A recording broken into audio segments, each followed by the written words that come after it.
organ. So it brings us to the original question. Now that the Superior Court has said Wanjiku is the only person who can initiate popular initiative, and Wanjiku cannot be assisted by any state organ, but Wanjiku cannot go to the Supreme Court, how does Wanjiku get advice on whether what they want to change is basic structure or not? That is the conundrum. My lords, the second point, before I come to on history, submitted by my learned friend Mr. Paul Mwangi. Only 2 points, my lord. One is that an analysis of the history as given suggests that the history of our constitution making was a continuum, that from when it started to when we ended up with the Constitution of Kenya 2010, it was a continuous process. And therefore, the court indiscriminately refers to bits and pieces in that process without acknowledging that our constitution making was a disjointed process, where at times the documents that were presented were rejected, including in a referendum in 2005. And therefore, when you refer to documents and arguments made before, you must be very careful, because you could be referring to things that were expressly rejected by Kenyans. And it is important to note, and Paul Mwangi pointed out this yesterday, that ultimately, in terms of construing the Constitution of Kenya 2010, the starting point ought to be the Constitution and the report of the Committee of Experts and the submissions thereof, because it's what resulted in the new Constitution. Many processes before that died at stillbirth or died at the hands of Kenyans. And you cannot easily refer to them as if they are what instructed the ultimate text of the Constitution. And the second and last point on it, my lord, is that the decision intentionally diminishes the role of political consensus and suggests that the document that we have was entirely a result of the decisions of Kenyans. My lord, just one example.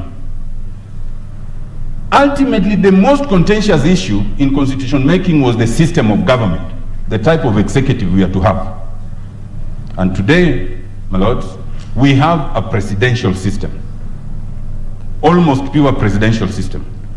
My lords, as you will see in the report of the Committee of Experts, and I invite you to look at volume 4, page 1551, paragraph 6.1.5.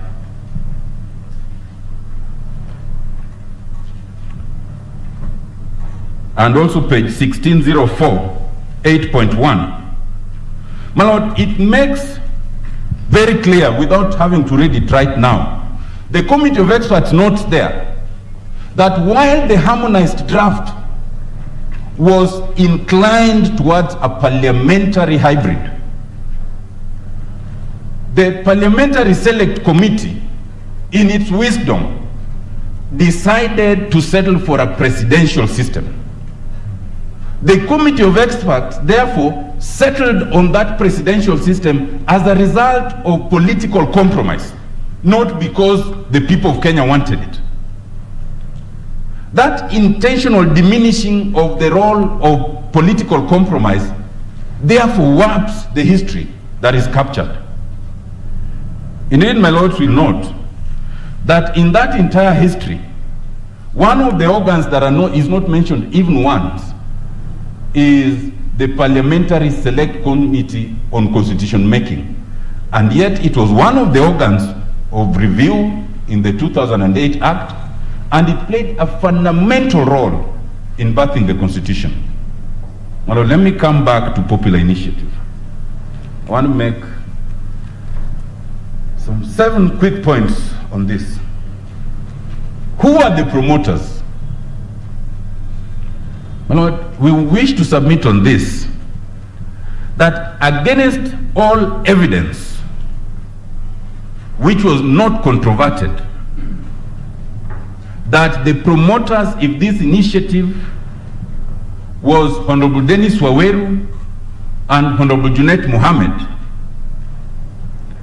the court insists on finding that His Excellency President Uhuru Muigai Kenyatta was the promoter of this initiative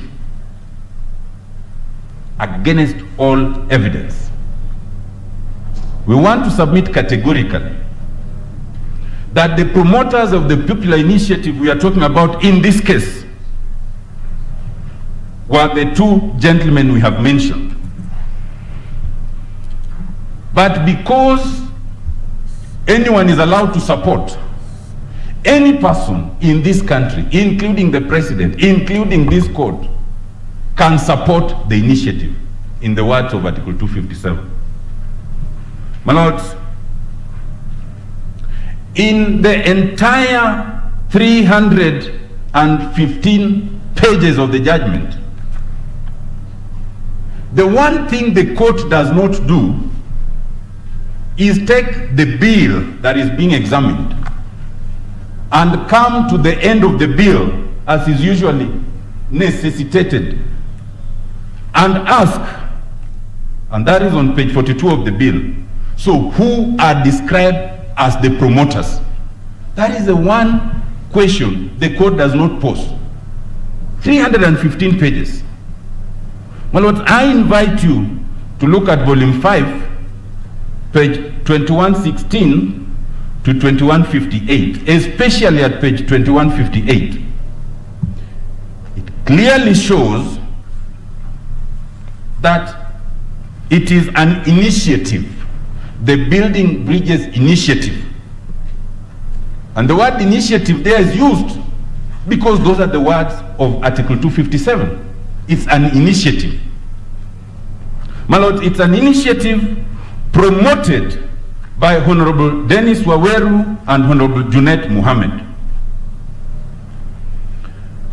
To demonstrate that point, my lord, I invite you to look at volume 7, page 31110 and 3117. The affidavit of Dennis Waweru. In that affidavit, paragraph 1, paragraph 18, and paragraph 19 and 29 are very clear.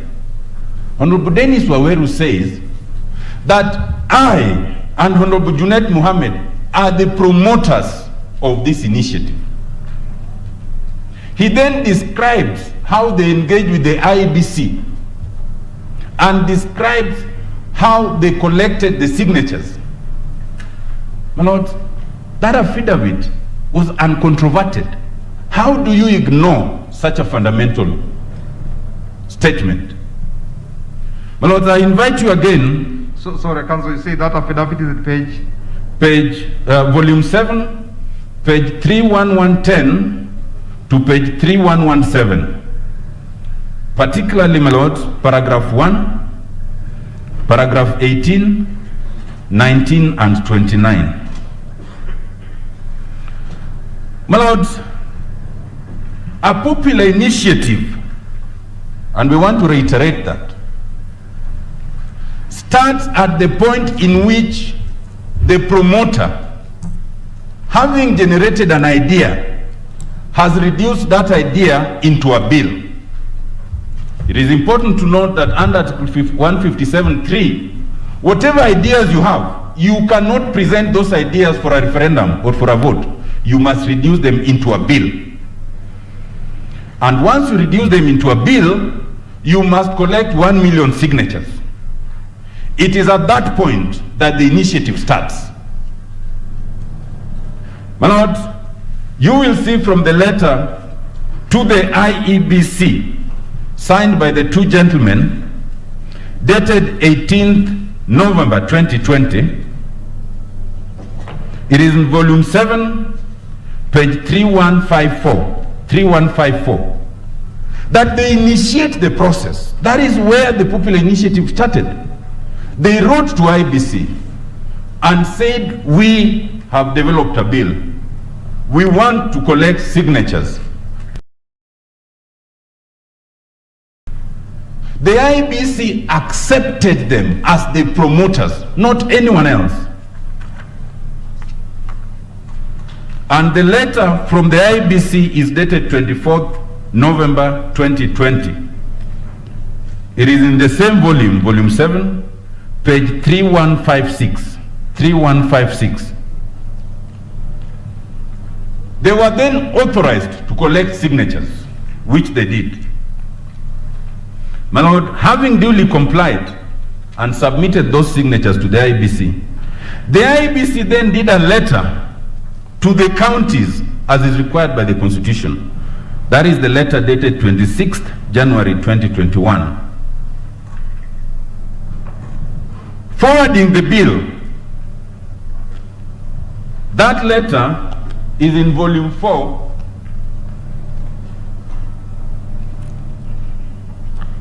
volume 4 of appeal, page 1884.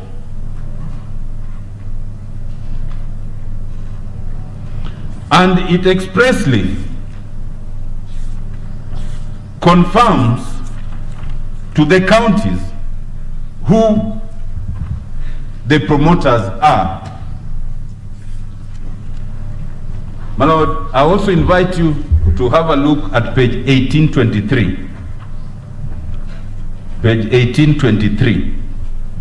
And on that page, the IBC says in paragraph 1, the said initiative was promoted by Honorable Dennis Waweru and Honorable Junet Mohammed. Paragraph 1, page 1823. My Lord, without a doubt, the promoters of this initiative are the two gentlemen described. That submission was made to the Superior Court, my Lord, but the court ignored it without comment. That submission is in volume 1, page 90, paragraph 133. Indeed, my lords, as we'll notice in the additional evidence supplied by the Third Way Alliance, in this case, the JLAC report, it will be noted that the two gentlemen again appeared before Parliament as promoters and were accepted as such.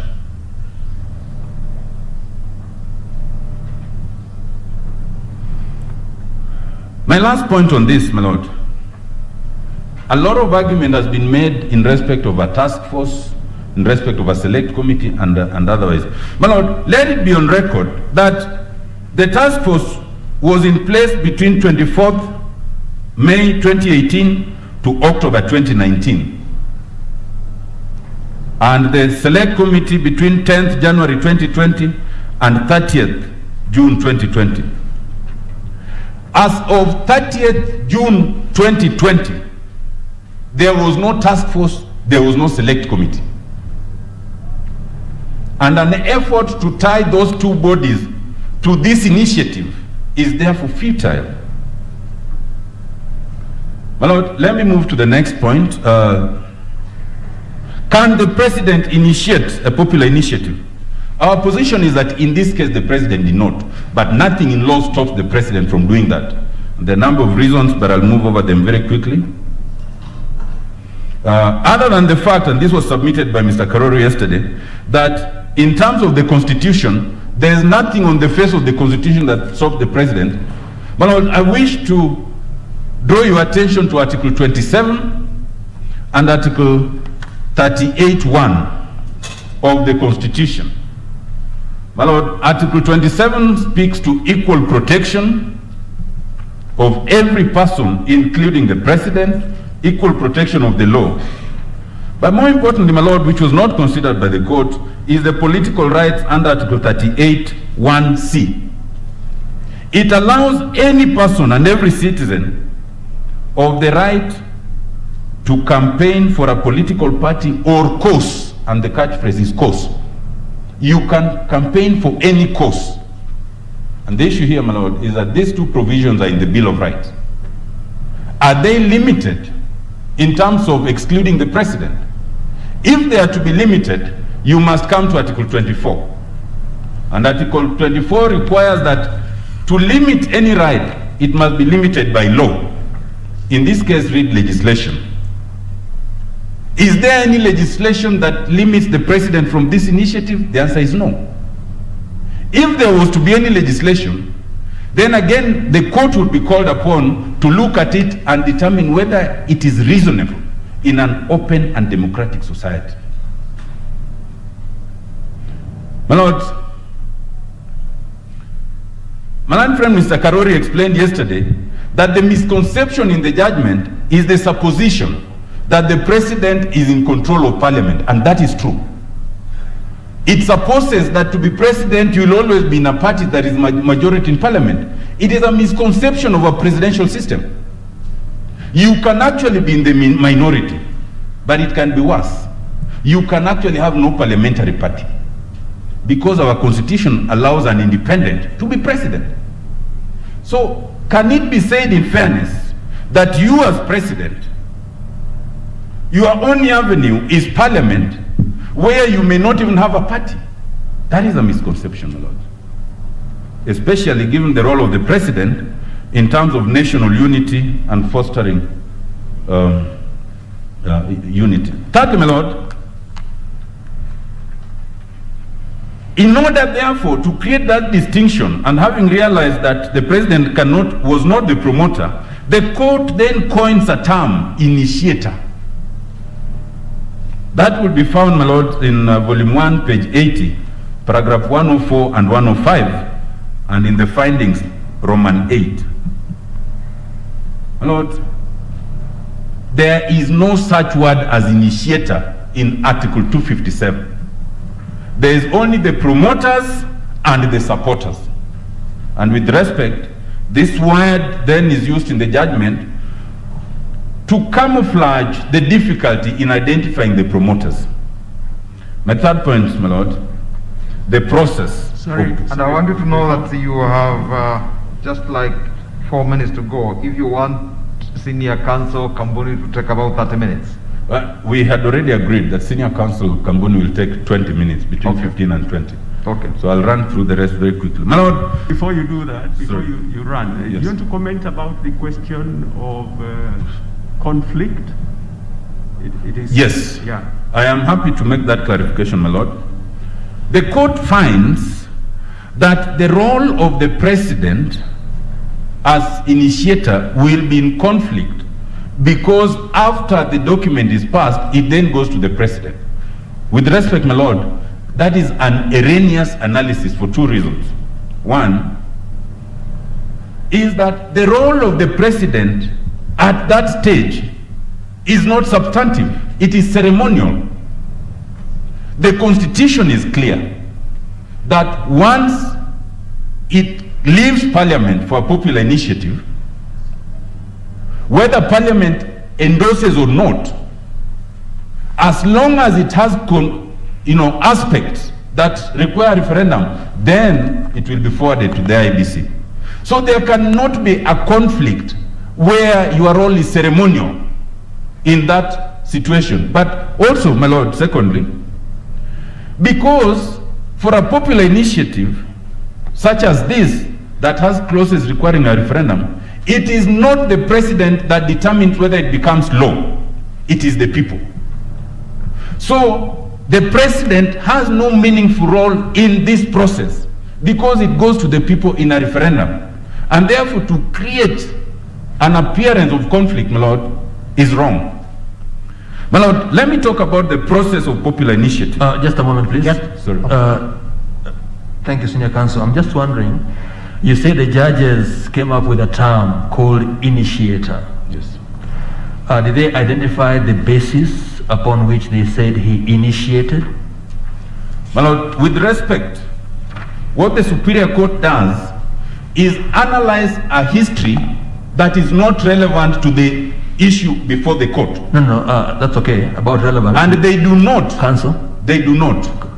They don't say why they call him initiator? They do not, sir. At all? They do not. They just introduce that term in the course of the analysis.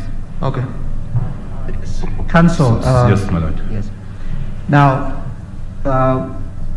there were submissions made yesterday about the background to the popular initiative clause.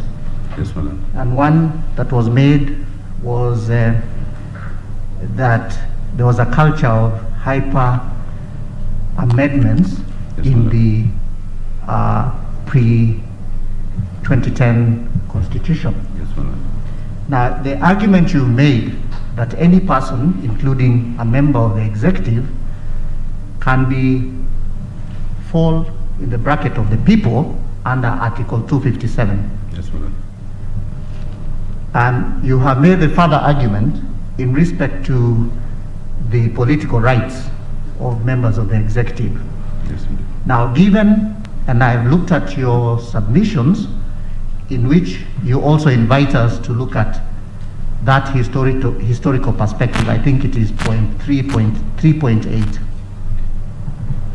Given the history of and the reasons behind Article 257, when a member of the executive decides to be a promoter under Article 257, must he then cast aside his official or formal clothing as a member of the executive? I.e., would there be a restriction? Can he promote in his capacity as a member of the executive, or must he first step aside in respect of, not from the office, but express that view as a politician, whether through his party or it is from an independent candidate as a politician? Thank you.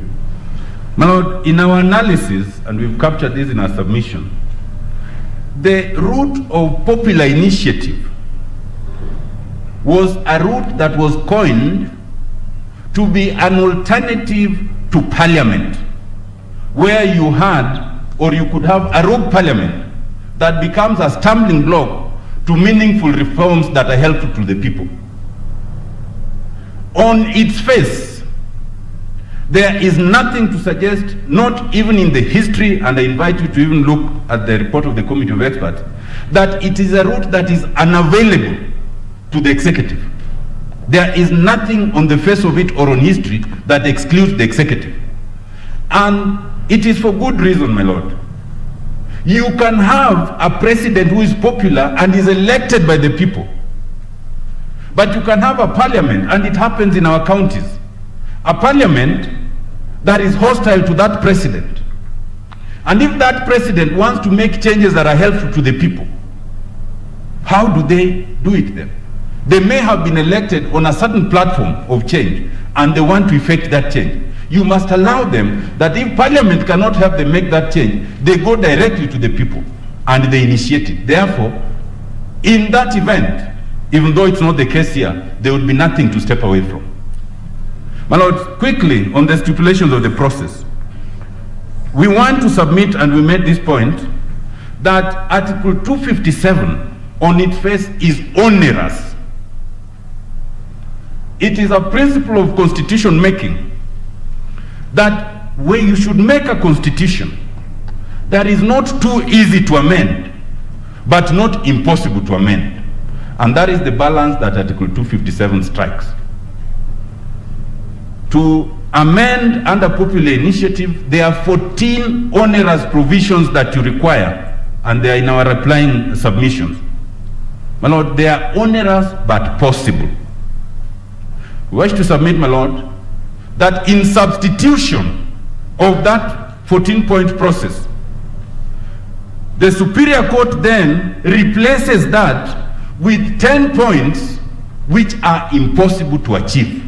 Completely impossible. And I'll go through them very fast. My lord, first, the court says that it is Wanjiku who must conceive the idea. Under Article 257(3), once Wanjiku conceives the idea, then they must reduce it into a bill. That ordinary person must now write the technical bill. Without assistance of the Kenya Law Reform Commission, the Attorney General's Office, Parliament, or anyone, Wanjiku must write that bill. Having written that bill, then Wanjiku must translate that bill into English, into Swahili, into Braille, into Kenya Sign Language, and into all the indigenous languages. Those are the words of the judgment. Wanjiku must translate those. Even the Bible has not been translated into all the constitutions. My Lord, even when we were writing the constitution that is now before us, we only translated it into English and Swahili. But the court now says, translate it into all the indigenous languages. And you know, my Lord, we've never even settled how many indigenous communities we have in this country. Some say, if it's tribes, we have about 44. But if it's indigenous communities, they're about 76. So Wanjiku is supposed to do all this. Then Wanjiku, my Lord, thirdly, must make sufficient copies to distribute. My Lord will note that the judgment says that the committee of experts did not make sufficient copies.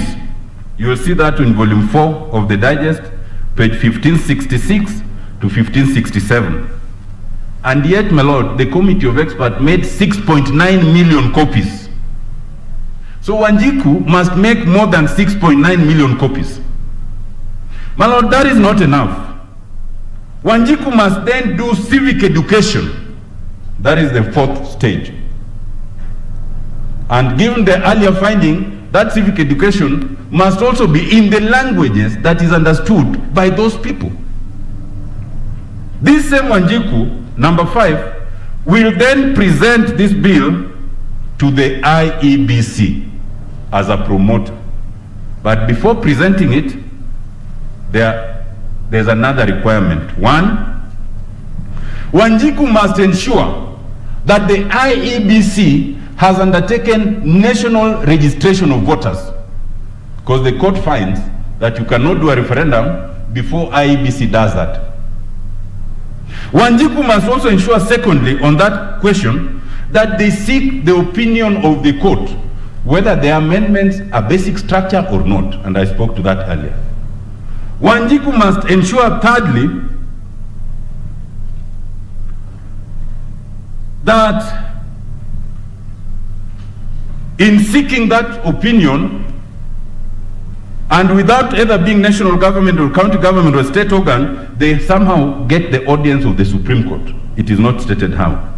But my Lord, that all in terms of presentation to the IEBC. There's a sixth hurdle. Once it is presented, and you know the bill has been generated by Wanjiku, and there is no obligation for IEBC to help Wanjiku anywhere, then Wanjiku must provide sufficient copies of the bill, sufficient enough to be distributed to the 47 counties. Enough for those counties to also undertake public participation.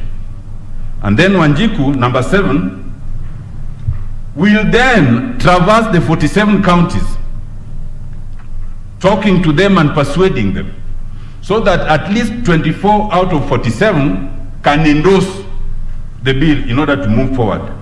That is the 7th step.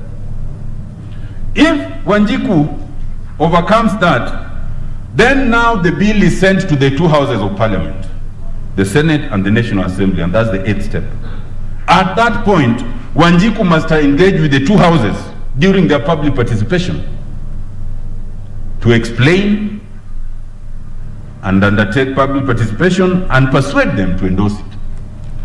Having done that, if it passes or fails, Wanjiku must then engage with the President and the IEBC in terms of the timelines that are provided. And then lastly, Wanjiku must then traverse the county and persuade us to vote yes. My Lord, we wish to submit that those prescriptions are utopic. They are impossible to achieve. They supplant what is in the Constitution for what is impossible to achieve. My Lord, verification. Yeah, Sorry, my Lord. Before you finish, you have outlined the difficulties. Sorry. You have outlined the difficulties Wanjiku is likely to encounter should she be the initiator. And yesterday we were told here that Wanjiku can exercise that right or through personally or through the elected. So can you tie that out? Because what you are representing now is as if she can never do that on her own. It is unsurmountable. But yesterday we were told she can sit back and then exercise that right through other bodies within the Constitution, and should be perfectly in order. Thank you. My Lord, we are saying two things, and I quite agree with you. We are saying first, that if we follow what's on the face of Article 257, it is possible for Wanjiku to achieve. It is onerous but possible. But what is in 257 is what's being supplanted by the decision of the court. And it is this line by the decision of the court that would be impossible to achieve. But if we follow what's in Article 257, it is possible to achieve, with the ultimate end that Wanjiku will put the final stamp in a referendum. That is our submission. My Lord, just one word in terms of verification. In terms of verification, my Lord, what IBC is required to verify is 1 million registered voters that they support the initiative, not 1 million signatures. My Lord, the court goes to an earlier document which talked of signatures without noting that the wording of Article 257 changed from 1 million signatures to 1 million registered voters. Our submission on that, without going into too much detail, is that the court was obligated to look on the express text of the Constitution as it is now, not on the contents of an historical proposal that was rejected. How do you verify those voters? I mean, supposing someone were to go and pick 1 million names who are on the register and present them, how does IBC verify that indeed those people are supporting that initiative? How do they do that? Thank you, my Lord. My Lord, that issue, and I invite you, I thank, thankfully, that analysis is made in the Justice and Legal Affairs report at page 28.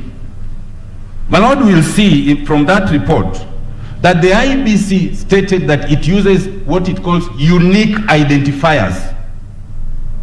That in our system right now, you are not just identified by your signature. There are other unique identifiers. And when my Lord then consider that report, you will see that the question of signatures was only one of the others. In our situation, my Lord, and especially in this context, it is to be noted that there were over 4 million signatures.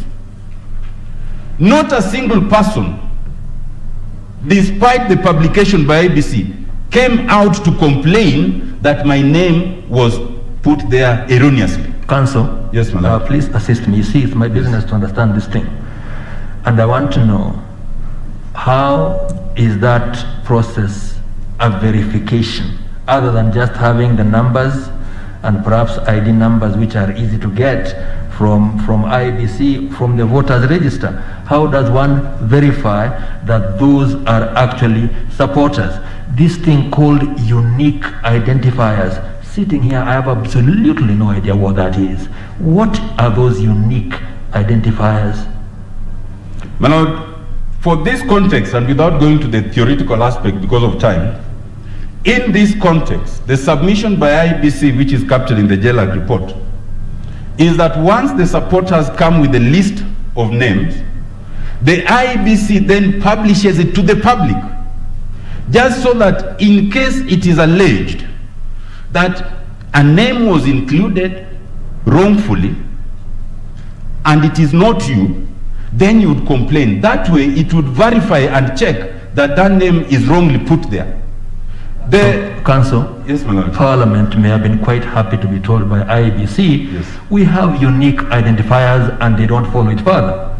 But for me sitting here, if you tell me that there are unique identifiers, I need to be satisfied, and that's what I'm asking you. What are those unique identifiers? My Lord, my learned friend, Professor Gidu Mugai, says they'll deal with that. Because of my time, I will not go into the detail. What is sufficient for this purpose, my Lord? I'll be waiting. Yes. Thank you.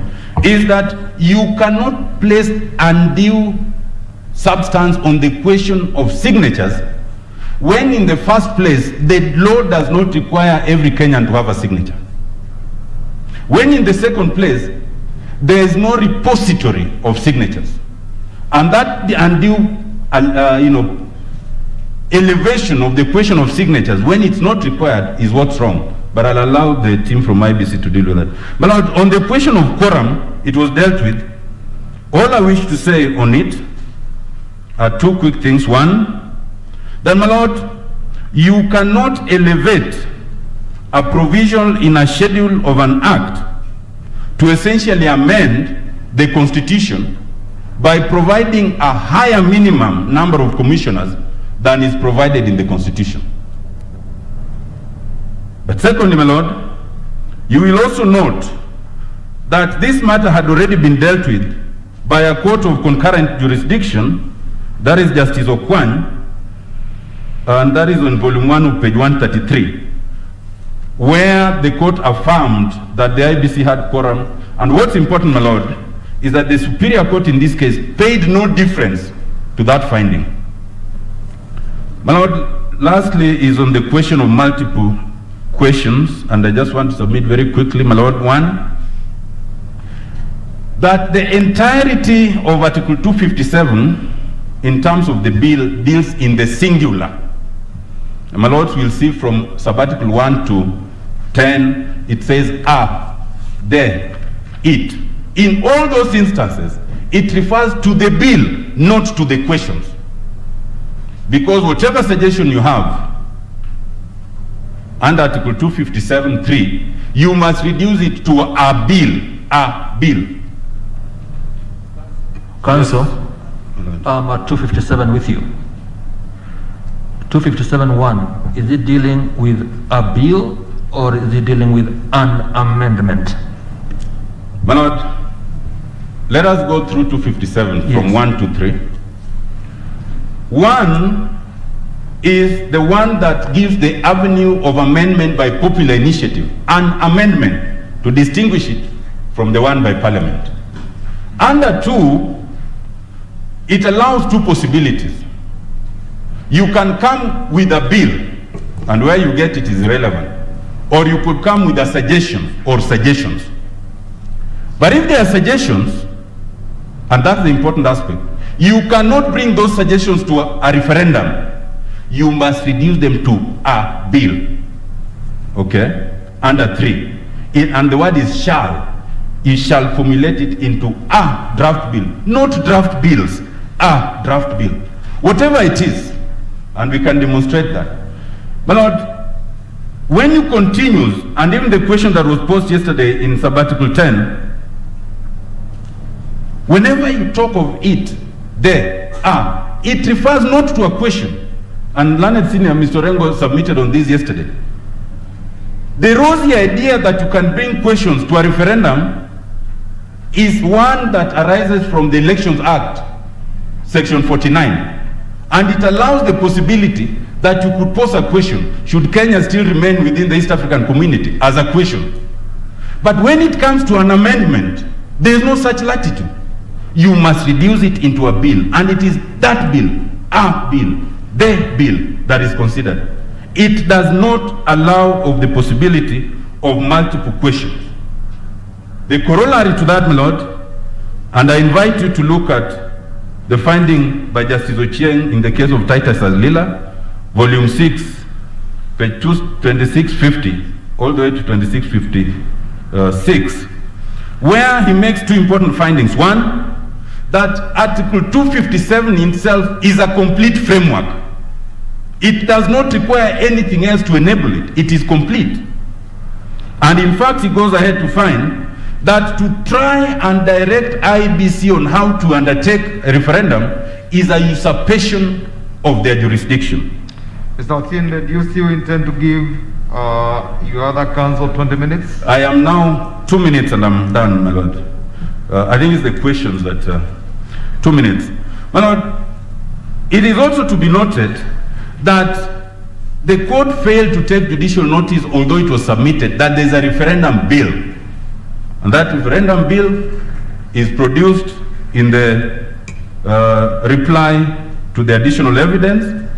And in detail, without explaining, it demonstrates why why Parliament adopted the view that you cannot have multiple referendum questions. Indeed, my Lord, if you were to accept that you are to have multiple referendum questions, then it cannot only be for the voter at the referendum. Will you have those multiple referendum questions to the counties? Will you have them to Parliament when they are considering it? The answer is no. It would result in unimaginable difficulties and you would not have a constitution. My Lord, lastly, is to say that the JLAC report that is annexed is not a finding as submitted by the respondents, but as shown on its face, they are notes which were meant to assist members of Parliament in making a determination whether to vote yes or no, and they are notes that contain the majority view of parliamentarians and the minority view. And it is a document that did not require and was not adopted by Parliament. It is of no probative value for this discussion, except for academic purposes. But to that extent, and all this is captured in our reply, on all 8 material points that the court found on, the JLAC report found to the contrary. My Lord, I now wish to invite my colleague, Senior Counsel Lucy Kamboni, to continue. Thank you.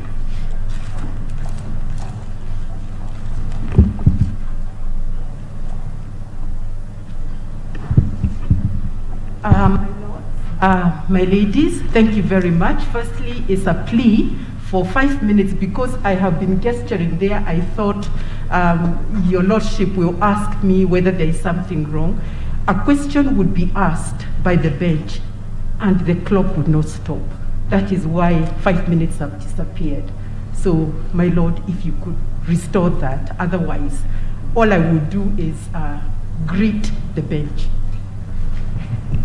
Council, it's nice to greet us, but I think it's important to realize that your submissions are all in place, yes, and your time really ought to include a time for intervention. The idea is to persuade us, yes, and we need to ask those questions. Thank you, my Lord. I will try my best.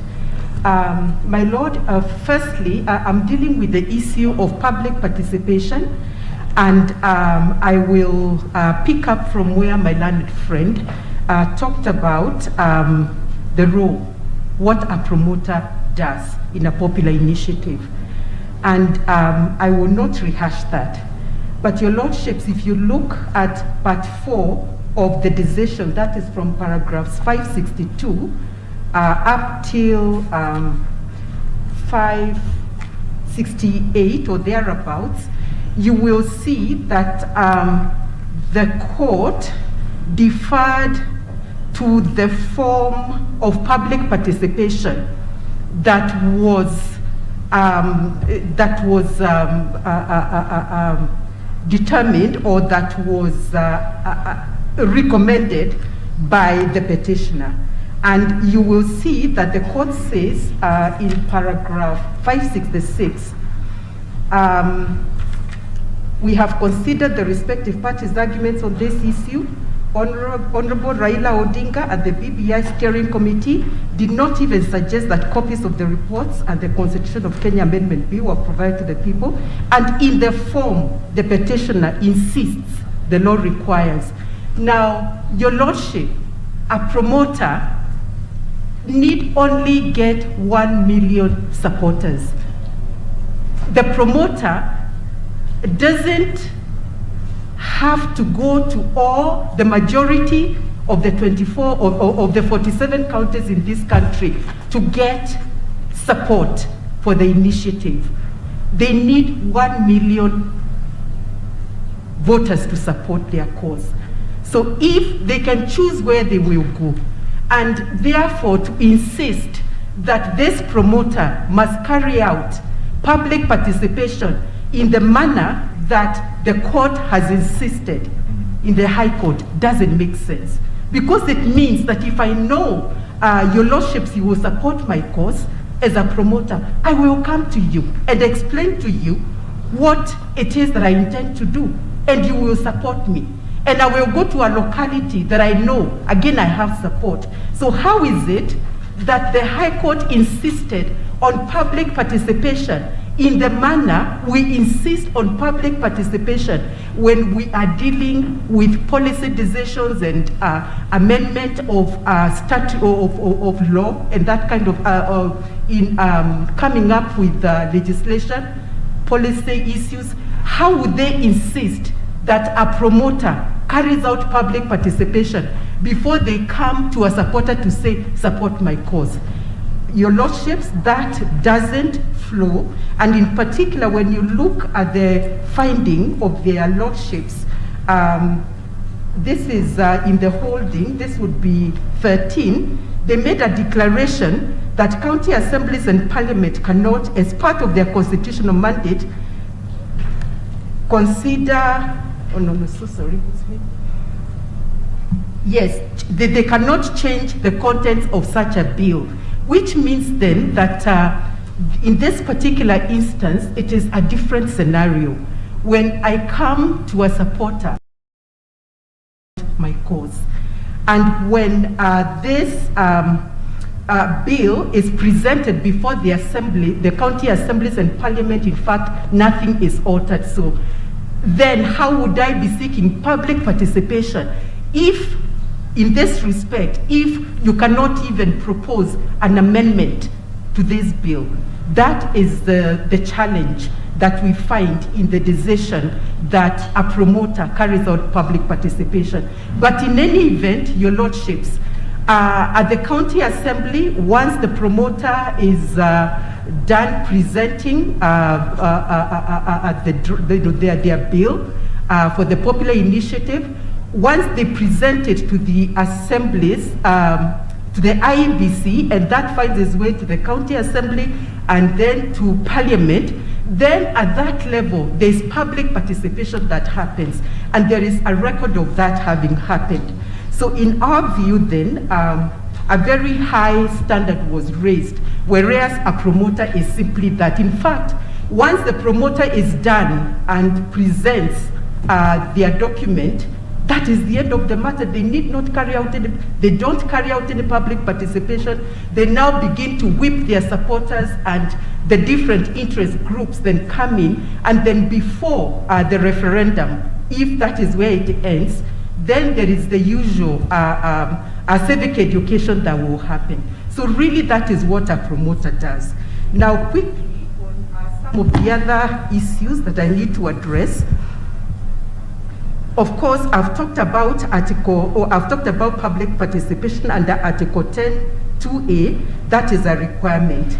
Now, the authority, your Lordships, I would wish to emphasize is that of Republic versus County Assembly of Kirinyaga and another, and this was a decision by Lady Justice Nyamweya, and she does an excellent she makes an excellent finding on what actually should happen in matters of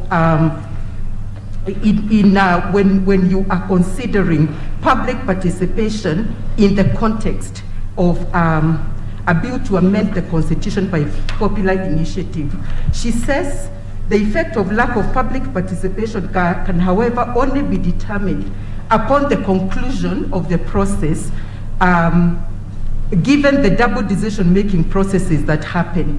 So the prevalence or lack of public participation as a contributing factor, therefore, is looked at differently because there are different actors in the promotion and passage of a bill to amend the Constitution. So you cannot look at just one, you cannot just make one step. You need to look at the entire process because Parliament and the county assemblies are engaged, and that is what she therefore finds, and we urge you, my Lord, to look very seriously at that authority because it speaks to this situation. And it's on pages 2002 to 2016 of volume 5. She also emphasizes that this is a process which is ad in continuum, and The parameters in each and every state vary. So you cannot even say there is insufficiency of public participation until the entire process runs through. Then you can assess whether there is adequate public participation. And as indicated, public participation will occur at the 47 county assemblies, in the National Assembly, in the Senate, and then IBC, possibly leading towards the referendum.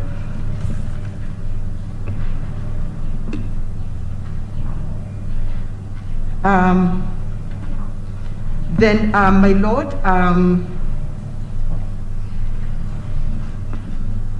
sorry, I think I made an error somewhere. I should be referring, no, it's correct. My Lord, then the other issue to consider is that every case is looked at in terms of public participation. Every case is based on the peculiar circumstances. And in this regard, we refer to IEBC versus NASA. This is volume 10, pages 4601. You look at the mode, degree, and scope and extent of public participation in that manner. Now, my Lords,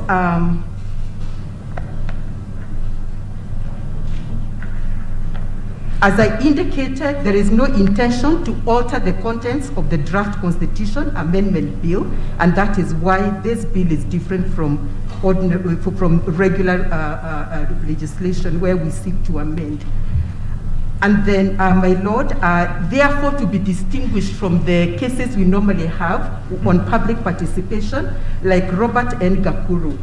Now, there's this finding that in the absence of meaningful public participation and sensitization of the people prior to the collection of the signatures, the exercise was constitutionally flawed. That is a finding in paragraph 576 of the decision. And as I've indicated, my Lord, the role of the promoter is simply that. It cannot be that is the standard at which this aspect of public participation has been judged. No evidence has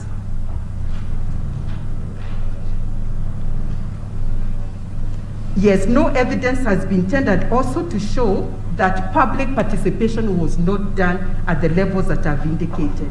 County Assembly and Parliament, yes. Then, my Lord,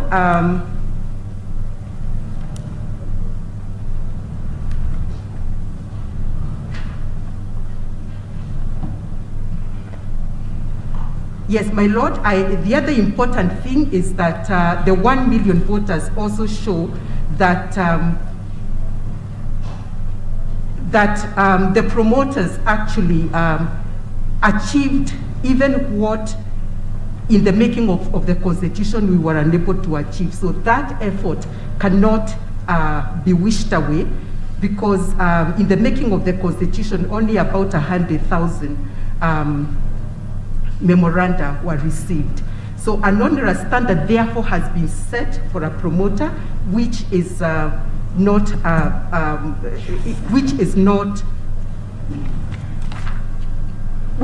supported by Article 257. My Lord,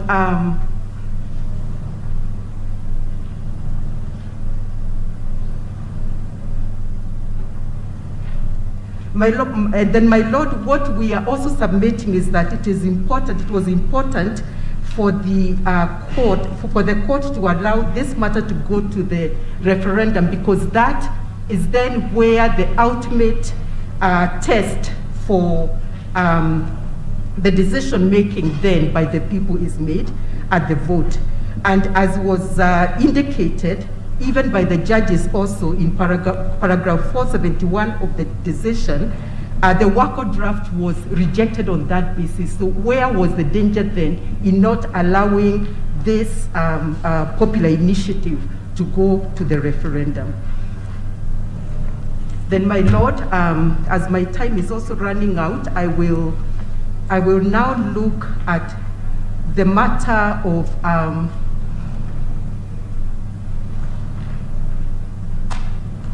Yes.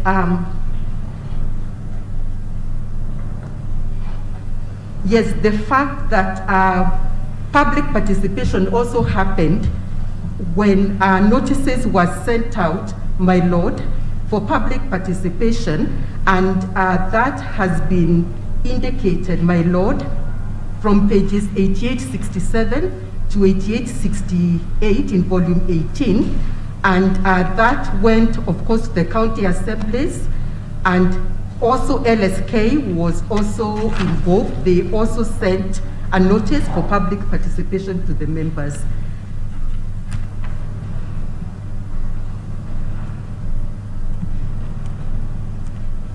Now, my lord, I will now look at the role of the court because I am running out of time.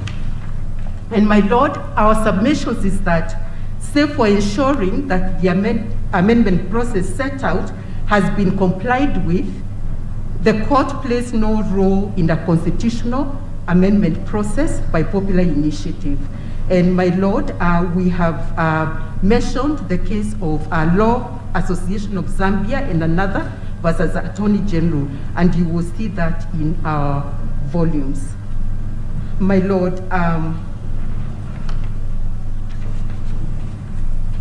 the other issue I wish to refer to, my lord, is with regard to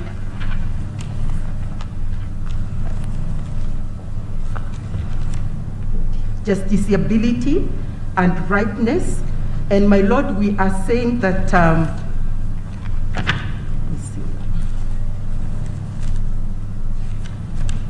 my lord, we are saying that as at the time when these petitions were before the court, my lord,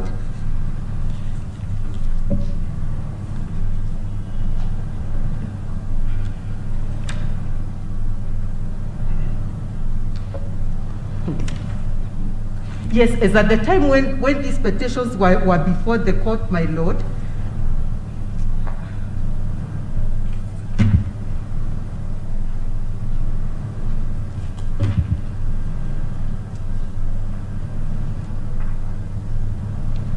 Yes, Counsel. yes, my lord, is a time that is running out.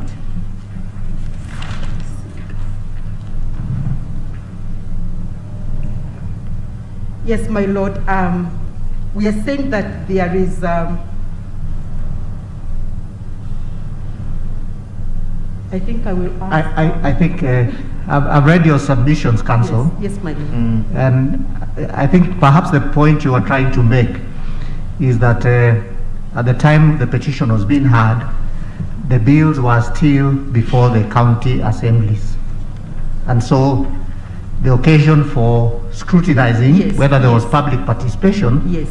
was not yet ripe. Yes, petition E282 was filed even before the process commenced. And therefore, as at that time, this particular matter was not ripe for decision, and it was therefore not justiciable. And then the other issue, my lord, is with regard to the political question doctrine. And my lord, where there is a clear constitutional commitment and mandate for a matter to be dealt with by way of conventional political methods, your lordship, then in those circumstances, the court would ordinarily exercise judicial restraint and allow that to go through. So in this case, my lord, there is the decision in the petition number 496 of 2013, where your lordship, in a matter relating to a draft bill, the judge was reluctant to pass judgment on the hypothetical issues that were framed. So in this case, with 282 being before the High Court, it was not then proper for the judges to accommodate that and to make a finding that affected a matter that was pending. Thank you, Senior Counsel. I think that's fine. Thank you very much. Your time is up now. Most obliged. Thank you. And I think we are now fully done with the third appellant, that is Paul Mwangi, the BBI Secretariat and the Honorable Raila Omolo Odinga. That's it. So, before we move to the next appellant, we will bring forward the health break. We'll take it at this time so that we come and start with the next appellant. So we'll adjourn now.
I'm walking on the streets of Konza Technopolis. Yes, you got it right. The African Silicon Savannah is slowly but surely taking shape. But the question is this: what do we need to do to accelerate the progress of Konza? The project is taking shape. As you can see, the Konza complex is up and the roads are ongoing construction, and the project is becoming a reality. This week on Inside Government, we talked to Kotida Chief Executive Officer Engineer John Tanui on the progress of Konza and the future of the African Silicon Savannah, right here on KBC Channel 1.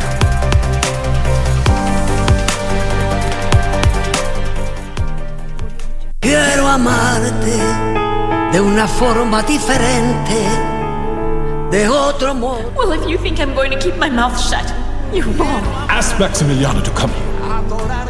I need to see him in front of me, so I can kill him. What I'm going to tell you is very serious, I swear. So, do you really mean we're leaving this place? Of course.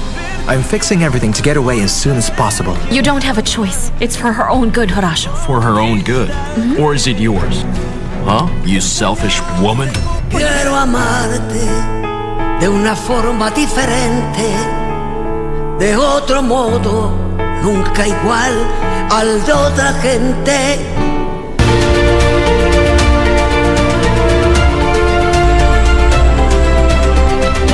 For most people, seeing wild dogs is a dream of a lifetime. The only way I can differentiate between these two individuals, born on the same day, same sex, is using this small white unique spot.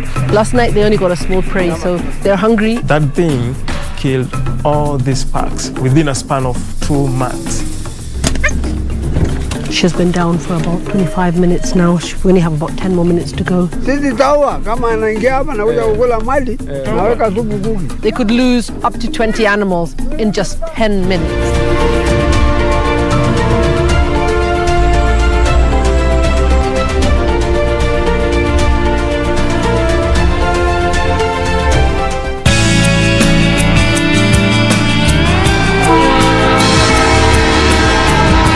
Welcome to the future of railway cargo transport, presented to you by Kenya Railways. We understand that the greatest challenge in long-distance cross-border traffic is the reliable and timely movement of freight, and so the Madaraka Express brings you the best modern rail service available in the East African region today. Kenya Railways has established an integrated transport service with start and destination responsibility. We are here to move you and your cargo across from the coastal port city of Mombasa to your destination reliably, safely, and efficiently by operating a high-frequency long-distance connection service that links the railway system with road and marine transport points. Kenya Railways, right on track.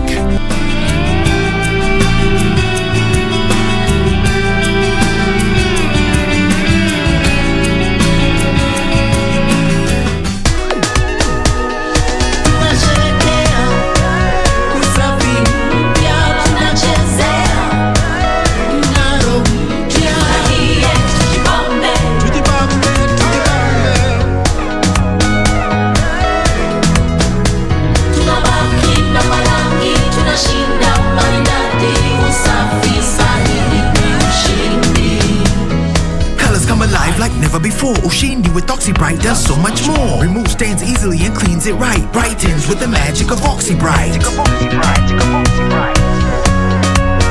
It's a brighter life with Ushindi.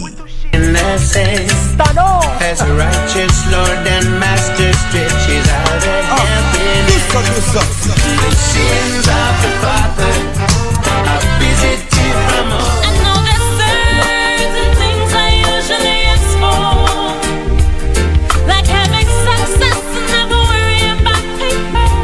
Choose Rastafari.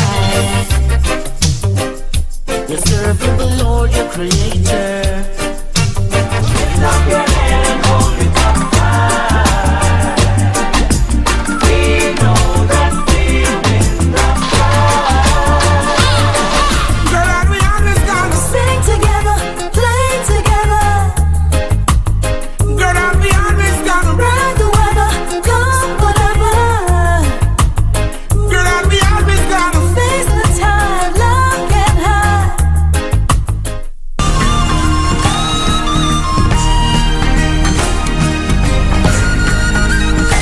This week on the season premiere of Africa's hottest new show, Surura, Beautiful. we take you on a safari in Kenya's capital, Nairobi.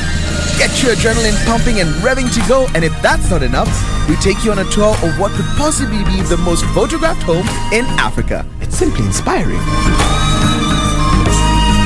That's all coming right up on Surura. Find your adventure, only on KBC.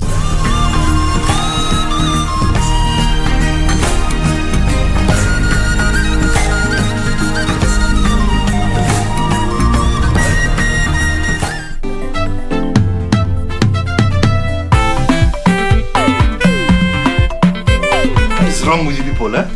I thought this was a place for quiet study. I could hear you all the way down the hall. Is that why you brought that pathetic Rexine to take over? Is that why you told her not to mind our pathetic English? Only wild pigs enjoy a smelly, messy bath. Something that I'd give easily. Whom are you calling a pig? Or maybe you want to skip the lesson so that you can go and skip on that pig bath. Rotten pig meat. Okay, I cannot believe that I will be broke again. How can anyone resist such a lucrative business? That strike me right now. Mr. Tisha has finished to be comparative. Classmates,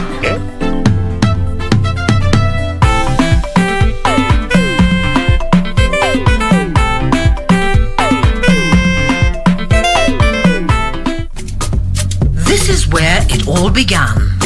As the mother of broadcasting in Kenya, you can trust KBC to bring you authentic news and programs to your living room.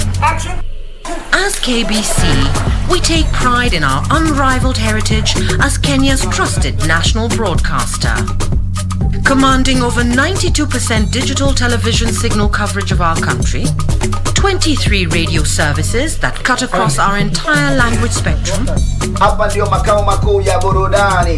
a national, regional and international digital presence backed by the most experienced and top-notch broadcast professionals in the industry. A very good evening to you. The new look Kenya Broadcasting Corporation is truly ahead of the pack.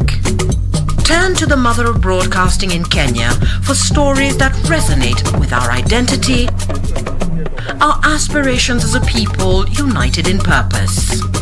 Real stories of hard work, of passion, of creativity, of big dreams. Stories that cement our nationhood. Stories that bring us together as one. We take pride in our shared heritage and destiny. KBC.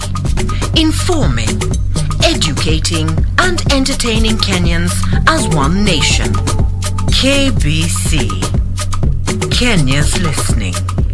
Kenya's watching.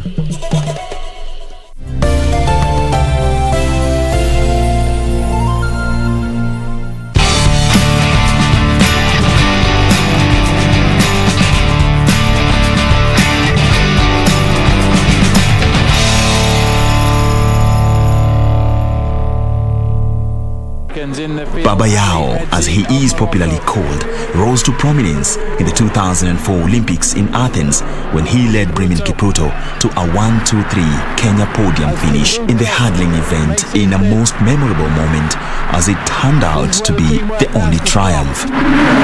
It's a race for the gold medal, and it's Kemboy over the final hurdle and clear. Looks back to see where his teammates are. They dearly won the 1-2-3, but it's Kemboy the champion from Kipruto, co-ed third, Amer fourth.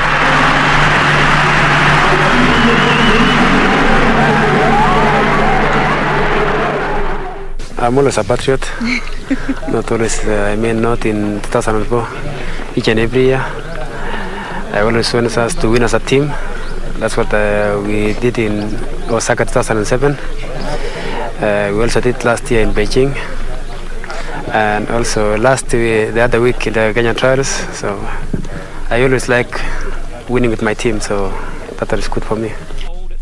He, however, failed to defend his title in 2008 in his worst performance, where he faded to 7th, but bounced back in 2012 in London with a time of 8 minutes 18.56 seconds as Abel took bronze.